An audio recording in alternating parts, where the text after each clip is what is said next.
एक बार की बात है। एक घने जंगल में कबूतरों का एक बड़ा झुंड रहता था। वे सभी मिलकर खाना खोजते और सुख शांति से रहते थे। उनका राजा बहुत समझदार और दूरदर्शी था। एक दिन एक शिकारी जंगल में आया। उसने कबूतरों को पकड़ने के लिए जमीन पर अनाज के दाने बिखेर दिए और उसके ऊपर एक बड़ा जाल बिछा दिया। जब कबूतरों का झुंड वहां से गुजरा तो उन्होंने अनाज देखा और उसे खाने के लिए नीचे उतर आए।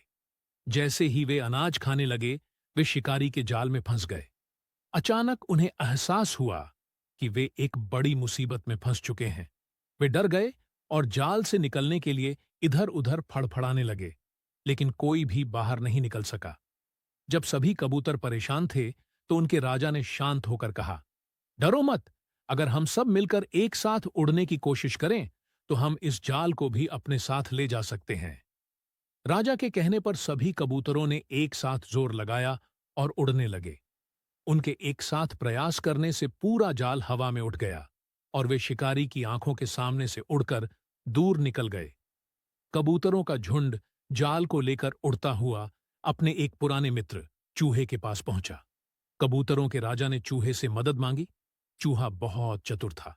उसने बिना समय गंवाए अपने नुकीले दांतों से जाल को काटना शुरू कर दिया।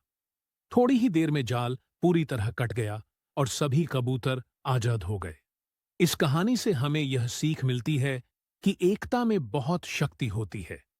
यदि हम मिलकर किसी समस्या का सामना करें, तो बड़ी से बड़ी मुसीबत से भी बाहर निकल सकते हैं।